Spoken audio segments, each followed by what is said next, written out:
Yang terhormat Bapak Ibu Dewan Juri dan saudara sekalian, salam sejahtera bagi kita semua. Saya Kensin Ajita Mulyadi dari SMPK Stella Maris Surabaya.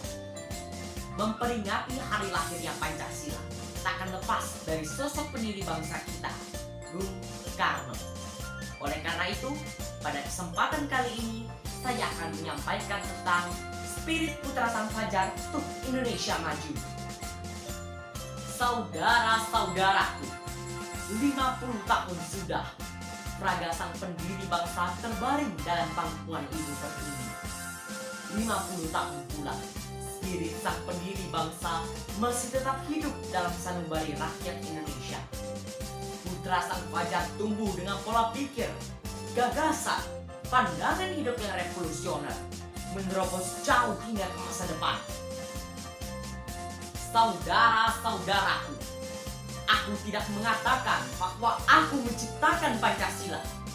Apa yang kulakukan hanyalah menggali jauh ke dalam tradisi kami, dan aku menemukan 5 mutiara yang indah. Bung Karno ingin mengungkapkan kepada kita bahwa pada hakikatnya Pancasila bersumber dari tatanan bumi Indonesia, tak terlepas dari budaya yang telah mengakar dalam keseharian masyarakatnya. Sejak awal, beliau telah memikirkan, merenungkan bahwa apa yang telah hidup lestari dalam sanubari rakyat Indonesia sudah seharusnya menjadi identitas kepribadian bangsa Indonesia. Memang tak mudah untuk menentukan landasan, ideologi, gagasan hukum yang dapat diterima seluruh kalangan dalam kultur Indonesia yang beragam.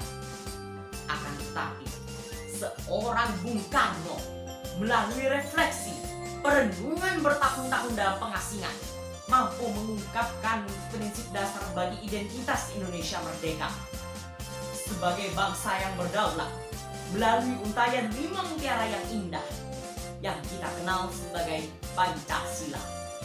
Sampai saat ini, Pancasila menjadi pedoman dalam berpijak dan berperilaku.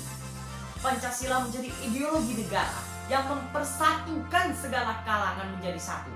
Nasionalis, agamais, sosialis, dan lain sebagainya. Saudara-saudaraku, Bung Karno, panggilan beliau yang begitu akrab, hangat, eksis sepanjang zaman, bahkan bagi kaum-kaum milenial.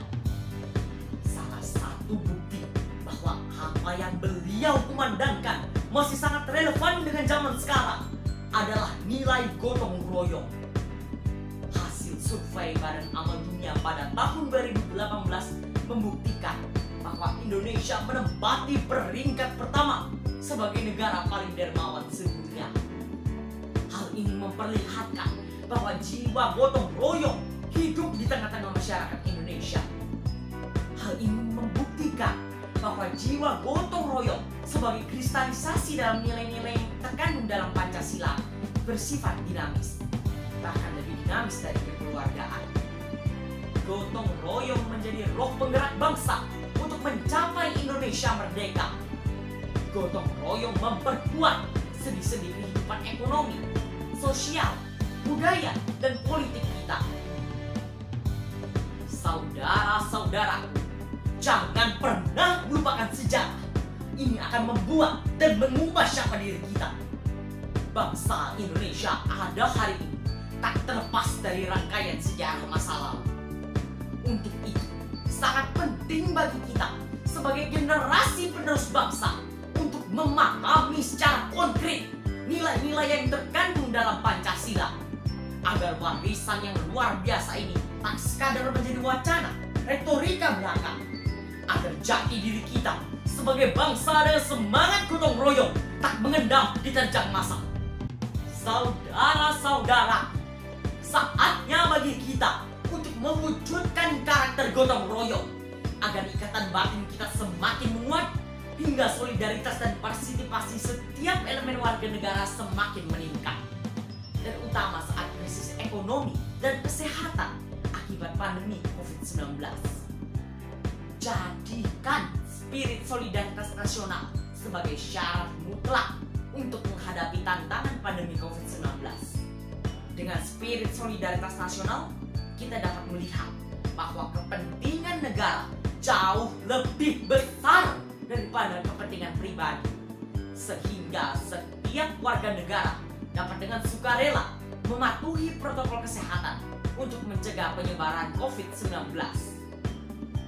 Teladanilah jiwa kebangsaan dan nasionalisme Bung Karno untuk membangun kembali ekonomi yang terseok-seok. Cintai produk dalam negeri agar produk UMKM dapat bertahan hingga roda ekonomi masyarakat Indonesia dapat terus berjalan. Pandemi COVID-19 memang mengubah banyak hal dalam hidup kita. Perkembangan bisnis digital, pendidikan digital, pembayaran digital tak luput dari efek pandemi COVID-19. Generasi milenial dengan segala bakat, kemampuannya bekerja sama, bergotong royong, mengembangkan sistem pembelajaran daring untuk mendidik, mengedukasi, mengembangkan kemampuan anak-anak bangsa untuk mewujudkan Indonesia Emas 2045. Oleh karena itu, kita harus mampu bertahan dan keluar dari lilitan krisis pandemi ini. Kita harus mampu memandang pandemi COVID-19 dari sisi positif, beradaptasi secara positif dalam segala perubahan, berpikir produktif, kreatif, inovatif, kritis untuk mencari jalan keluar dan menciptakan hal-hal baru yang berguna bagi orang banyak. Layaknya bapak pendiri bangsa kita, Bung Karno.